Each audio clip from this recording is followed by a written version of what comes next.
Hi everybody, I'm Mike, and welcome into the first episode of The Void.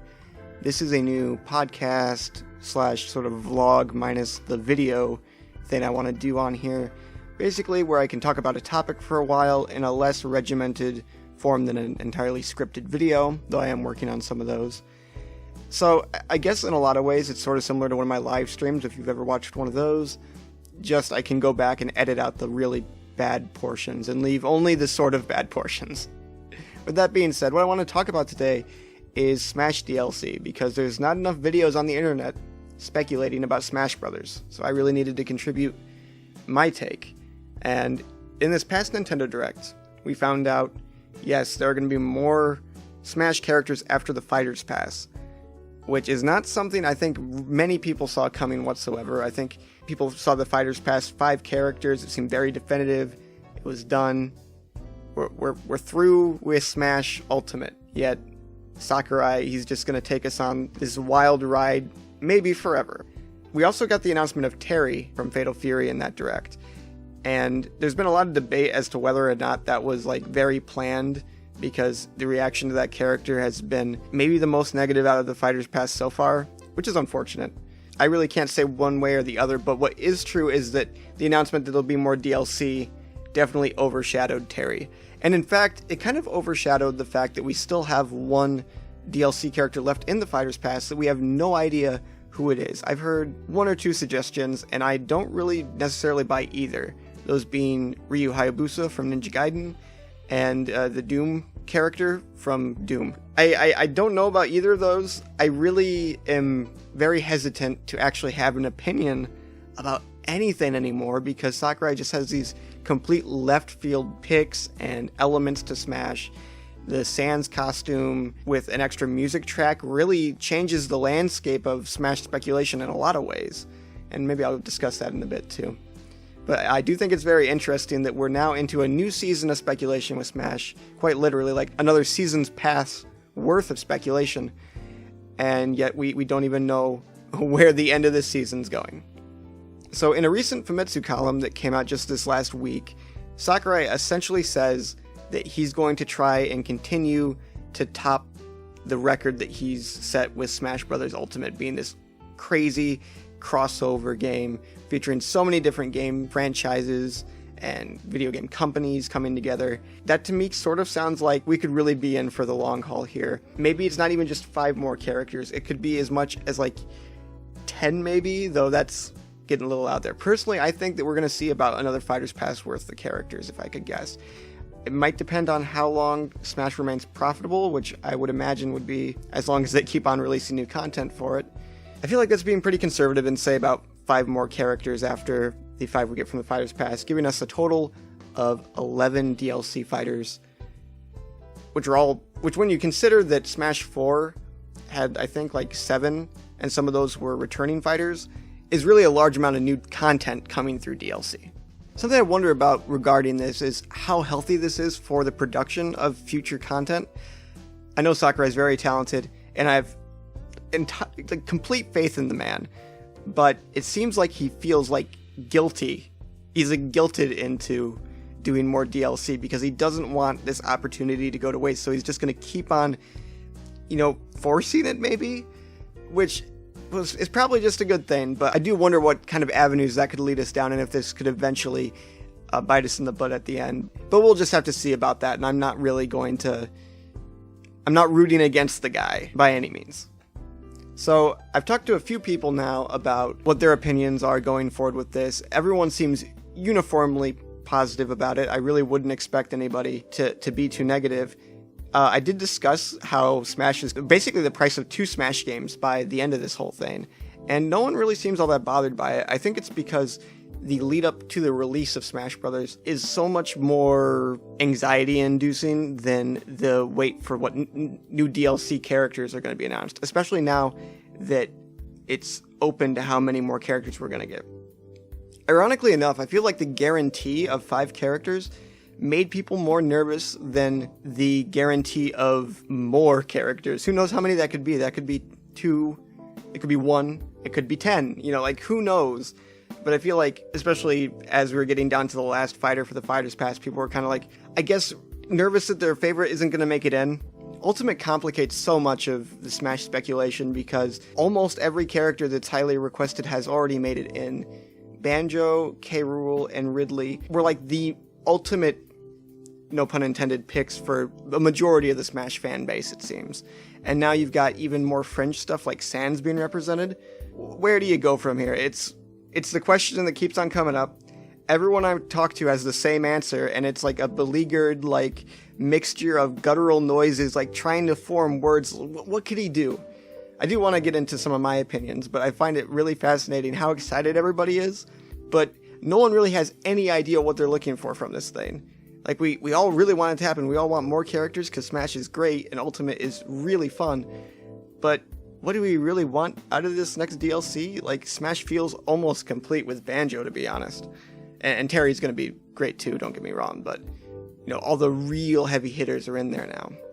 So here's some of my thoughts on what Smash DLC we might be seeing or what form it might take. We know a few things from Sakurai's comments, or I say no, but we can speculate on a few things based on his comments. One thing that he said is that he wants to introduce more worlds into Smash Bros., see more like worlds represented. And that could mean one of two things. First of all is just introducing entirely new series and franchises. So like what they've been doing, right? Banjo-Kazooie, Fatal Fury, Persona, Dragon Quest, stuff like that.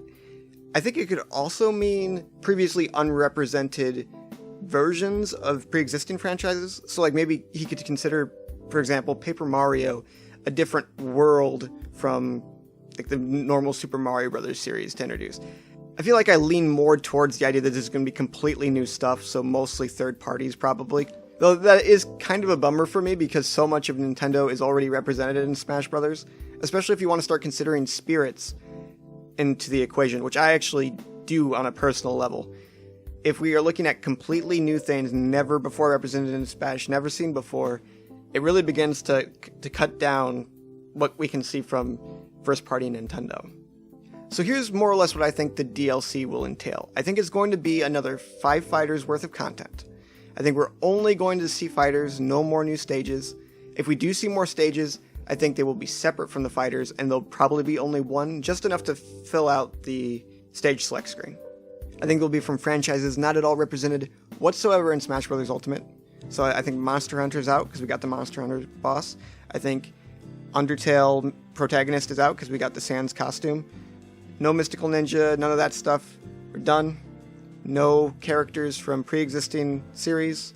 I think we'll continue to get Mii costumes that will represent previous series. And I could even see them including extra music tracks. Something I was talking to a friend of the show, Jordan, about was the idea of like a Mumbo costume, for example, and coming with an extra Banjo-Kazooie music track. I think we could see definitely that happening over the course of the next year or whatever of DLC. And most importantly, I think these choices are going to be really, really out there. Really, what else can he do? But I think we're going to see some really strange things. And I do want to suggest a few potential ideas.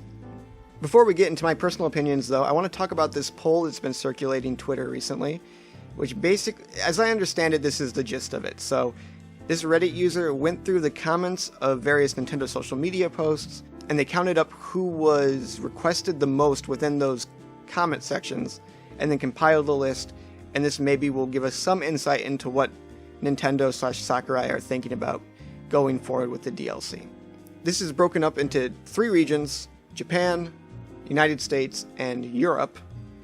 And I just want to go through the list now, region by region, and use my framework to evaluate whether or not I think this character might get in. So right off the bat, we have Lloyd from the Tales games. I think this is actually a pretty decent bet, because it's like anime guy. I think it's a Namco franchise, and Namco, I believe, helped work on Ultimate. I think it's the same team as Smash 4, actually. Sora, I am actually going to say no based on Kingdom Hearts being like a Final Fantasy crossover, right? I think there's other weird stuff with Sora being like Disney owned or something like that too, but I'm going to eliminate them on my dubious Kingdom Hearts Final Fantasy connection. Dante from Devil May Cry, I feel like this is fair game. Monster Hunter is a no-go because of the boss in the classic mode and World of Light, I guess. Byleth, I believe that is a Fire Emblem character, so no. Arl from Puyo Puyo. I think this is possible. I don't think there's any Puyo representation. That'd actually be like a really interesting character because I love me some Puyo. Gundam, I don't know if was Gundam originally a video game series? If so, then I guess it's fair game. But if it's an anime first, I think that's probably not going to happen. Raiden, I think this is Metal Gear. Again, no. Sephiroth, no. Cloud's in the game. Though I would actually really like Sephiroth in Smash. And then 2B from Nier Automata. And this, again, seems like probably a reasonable pick. I think Sakurai's even written about this game before and that he really enjoyed it. So, as weird as that choice is, and I don't really know anything about that character, I could actually see it happening. Moving over to the US, we got Sora, which we already went over. Crash, I think Crash might actually be the last Fighters Pass character. Remember, there's still a character left in the Fighters Pass. Like, I like how we've just completely overshadowed. But anyway, so yeah. Crash, I think, is actually fairly likely. Shantae is a spirit in the game, so no. Gino, unfortunately, no. Steve, I'm actually going to go with the Undertale angle on this. I think Steve will make an appearance as a Mii Fighter costume, and I did steal that from someone on Twitter. I think I saw suggest that, but I'm just stealing it, and I can't remember who you are. I don't think you care, probably, but yes, Steve as a Mii Fighter costume. I think that'd actually be perfect. Doomslayer, it could happen. I think I don't really like the idea of this character in the game. I just think aesthetically it would look weird unless they did like the 90s Doom design from the PC game. And I guess that came out on a lot of consoles, like even SNES and everything. But like that older, kind of more cartoonish design with the brighter colors, I think that would actually work really well in Smash. Because it kind of looks more like Master Chief, actually, which is the very next character on this list. And I'm much more confident in Master Chief, actually, than Doomslayer. I just feel like that's a more earth-shattering reveal for a lot of people as well. Waluigi, nope. 2B again.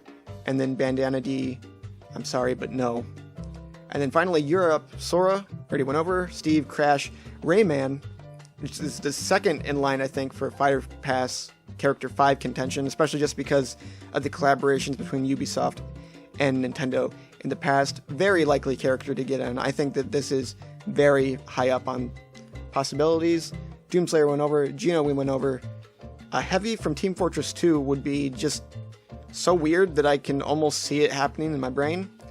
Agumon. Now, I think Digimon was technically a video game first, depending on your definition. They're like a handheld Tamagotchi type thing. I could see Tamagotchis making it in, actually, weirdly enough, because of Mario characters that already crossed over with Tamagotchis in the past in that Mario Kart arcade game. Then we have Dante again, and Jubanyan from Yokai Watch, and I think this one is a sleeper pick. I think that is something we could actually see. I don't know what your feelings are about that. I wouldn't hate it. Jubanyan's a cute character, but it would be kind of weird. Probably because I associate that so much with like the anime Yokai Watch. I feel like I've seen more like images or stills from the anime than I have the video game. Now, what do I think the DLC might be? I have a few ideas that I think would work really well. One that I'd super like to see is Jack from Harvest Moon, or / Story of Seasons. That's a really long-running series. It's like the pioneer of the farming simulation genre, and I think you could do a lot of interesting stuff with various like farm equipment attacks. You could like ride a cow like Banjo's side B kind of thing, like a charge across the screen. I think that would be adorable and amazing. Another idea I have is Smash in the past, starting with Melee, has always gotten like a obscure retro hardware-based character. So Game & Watch representing Game & Watch, hardware the Game & Watch consoles. Rob, Duck Hunt representing the Zapper. And then this game, we really didn't get that. So I think they could do it through DLC with the introduction of Disc-kun, based on the Famicom Disk System. Maybe also be able to work in a couple references to the various Nintendo games like Famicom Detective Club that, you can't really represent as a fighter necessarily as easily. That being said, with the remake of Famicom Detective Club, assuming there's not a spirit of it in the game already, I think that's a possibility. It'd be really weird, but pretty cool. And I think we're going to get a lot of third-party stuff that's just out of nowhere. I think 2B, like the more I think about that, I feel like that's pretty likely. Leon Kennedy from Resident Evil is one I've heard thrown around a bunch, which I think would be perfect. Super iconic character. And what else? Hi, Future Mike here. I basically forgot about a bunch of characters that I wanted to bring up, and so I wrote them down, and now I'm back like 4 hours later with some suggestions that I wanted to get in, but I forgot about. So for starters, one that I feel weirdly confident about, completely unjustified, is Chrono from Chrono Trigger. But I think he might be an Echo Fighter of the hero. And this is something I should have brought up in the original recording as well. But I think that we could see more Echo Fighters, quite a few more actually, in the form of this future DLC. Not as part of the main reveals, more akin to kind of how they showed off like Dark Samus and Chrom in that August Direct, like a year ago or whatever. I think that sort of idea, where it's secondary to the big character reveals, which were Simon and K. Rool. Another possible character I could see is the main character of the new Ring Fit adventure game that Nintendo's doing. Obviously we saw the Wii Fit trainer in Smash 4, which is also sort of that hardware-based character, but even though it's more modern. But if Nintendo wanted to potentially cross-promote with the Ring Fit thing, I could see it making it into Smash. One that Bailey suggested was Nights into Dreams character. Not actually played that. I think the character's name might just be Nights or Night, but pretty iconic for Sega, so I could see that happening. And then Heihachi from Tekken, which was a super highly rumored character, I think during Smash 4 DLC. And I want to say that he's part of Pac-Man's taunt, actually. But I'm going to say still possible. Along those same lines, actually, if we want to talk about Namco real quick, the main character from Katamari Damacy, the Prince, would be pretty cool. And that's all the future me has, so back to past version now. Really, that's all I got, to be perfectly honest. I don't know where he goes from here. And where do you really go from here? It's so hard to figure out what's going on behind the scenes. The picks that they've done already, there's a couple things we can look at to try and figure out where they're going, in the future. One thing that me and my friends kind of noticed is that starting with Hero, at least, we've gotten some regional picks. So you got Dragon Quest for Japan, Banjo for the US and maybe Europe. I don't know how popular he is over there. And then Terry for South America, because Neo Geo's really big there apparently, or SNK Fighters are. So we could maybe see another regional pick. I don't know many big Chinese IPs, which I feel like would be what Nintendo would really want to include, something that was big in China. Or I don't know where the other really big game markets are. Korea, perhaps? If that's the case, we might be getting some really out of left field stuff, and I would really be into that. Aside from that, though, the marketing angle feels slightly weird with the Fighters Pass so far, because you got Joker. I think that ties in with some Persona thing. They're doing Persona 5 Scramble or something like that. Dragon Quest is definitely Dragon Quest 11 Definitive Edition. Banjo seems to serve no promotional purpose for Nintendo, at the very least. In fact, it seems to be doing the opposite, but I think that's just, a character to build hype. And then Terry is a legacy character. So maybe we'll be going back to the cross-promotional thing for the end of DLC. I don't know. Another character I think is a possibility is the characters from Astral Chain as a cross-promotion, but it's really hard for me to say. I think everyone's just lost and confused and looking for anything that we can sort of hook onto to figure out where Sakurai's going with this. All I know is that I'm really excited to see where it all goes. It's amazing what he's been able to do with the game, and the fact that at this point in time, even Mii fighter costumes have become something to get excited about.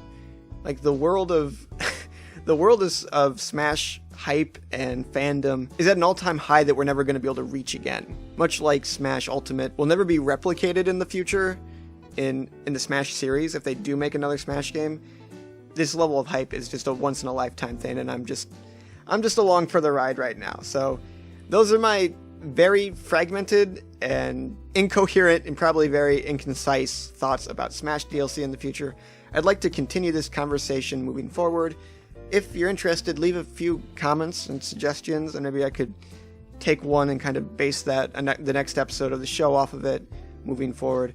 Be on the lookout. I plan to have a video coming up on the 19th of this month going over Nintendo Switch Online, and it'll be an actual scripted video, so look out for that. Thanks everyone for watching, and before I go, I want to thank my 2 Tier 4 patrons, Zach and Famicom Pony. You're both wonderful people, and I really appreciate it. Alright guys, see you next time.